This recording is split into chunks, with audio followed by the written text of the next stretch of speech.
NASA astronauts Sunita Williams and Butch Wilmore are finally heading home after an extended 9-month stay on the International Space Station. Their return was delayed due to multiple technical issues with Boeing's new Starliner crew capsule, forcing NASA to transfer them to a SpaceX capsule instead. This report tells you the entire story in detail.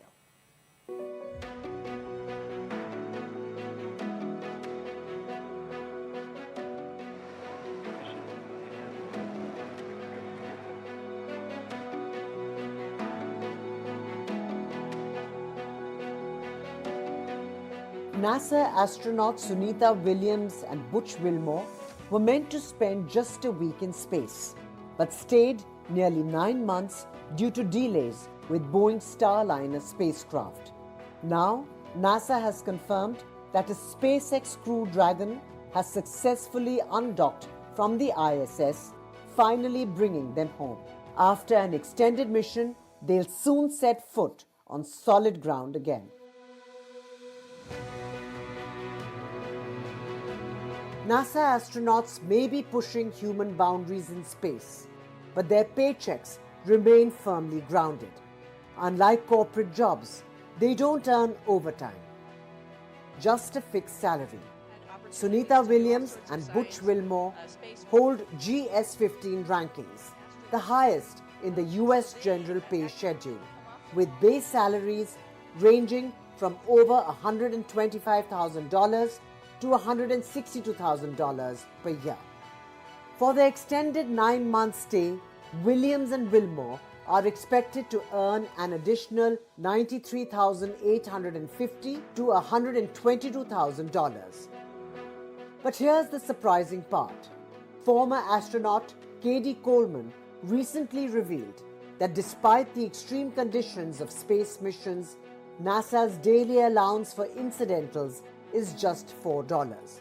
That means over 287 days, they'll receive only $1,148 extra, bringing their total earnings to somewhere between $94,998 and $123,152. But after months in space, their mission will go down in history as the longest first crewed flight of any spacecraft. While their salaries may not match the risks, for astronauts like Sunita Williams and Butch Wilmore, the true reward isn't in paychecks, but it's in the journey, the discoveries, and pushing the limits of human spacecraft. With Riddhima, Kedia, Bureau Report, NDTV World. With bated breath, everybody is now waiting for the two astronauts to in fact come back.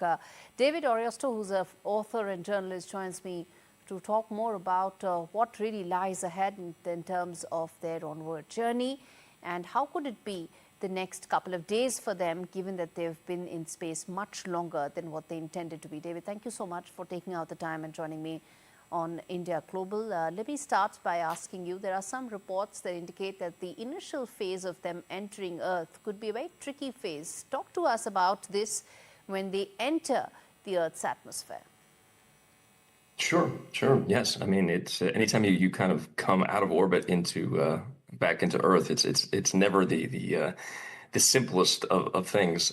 Typically what will happen when the ISS is traveling around the Earth's atmosphere, it's going about 17,500 miles an hour. And so that's kind of why you feel that microgravity. You're essentially sort of falling around space. And so when the craft starts to deorbit, it's about a 17-hour process.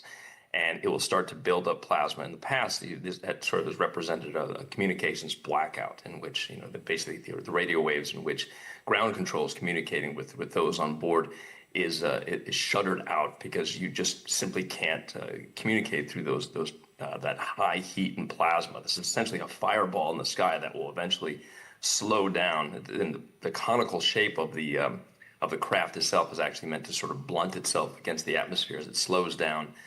Eventually, parachutes will deploy, and this thing should eventually just touch down. But there is this communications blackout period, at least that we've had in the past, where everyone's just sort of holding their breaths in terms of making sure that the mission is successful. Now, I will say that the International Space Station has been occupied since November of 2000. So in some ways, this is old hat for Indeed. NASA and for those aboard the ISS. But it's never really that case when you're coming back from space. Of course, of course. Which brings me then to ask you about the fact that when the splashdown does take place, they're coming back to gravity, something they haven't been used to for the last 9 months. How is that likely to impact them, and how much time is it likely to take them to acclimatize to gravity on Earth? Typically for missions that are in under about 20 days, the rehabilitation process is about 7 days on Earth. That said, they've been up there for roughly about 9 months now. Now, NASA has had astronauts and those aboard the ISS, certainly Russian cosmonauts, in excess of a year. So this is not something that's wholly unfamiliar. That said, the human body is just not evolved to live in space. It's an environment that's unprotected by Earth's atmosphere, and you mentioned the microgravity and sort of the havoc that plays in terms of bone density and plasma shifts within the body. The heart itself actually sort of changes shape a bit, and that heart actually works a lot less hard because of the lack of gravity. And just like any muscle, if you work it out less, then it just becomes weaker. And so when they're on Earth, astronauts will go through a rehabilitation process that involves both strength training, conditioning for hopefully to restore some of that bone density, but also cardiovascular exercises to sort of ameliorate some of the conditions of the heart. Beyond that, they'll likely have experienced some vision problems given the fluidal shifts in their cranium, and also some balance issues. So there's a sort of a battery of rehabilitation efforts that will take place. Chances are this will go on for much longer than a week, given how long they've been up there. Absolutely. But hopefully everything's okay. Indeed. And how soon do you think they could be prepared? Because an astronaut wants to go back to space, right? So that's what their longing in life is. That's what their calling is. How soon do you see them making another mission? How soon do you think their bodies, when mentally and physically, would be prepared to undertake another such mission? Well, there's a long list of astronauts that want to go and are sort of in line to go. So I would imagine that after this type of mission, there's a few others ahead of them if they choose to return. This type of length, it would be interesting to see if they did indeed return. Okay. You mentioned an important point though, that astronauts are sort of a self-selected group and they want to be up there, and so that does sort of undercut some of the psychological effects of being sort of in isolation for that period of time.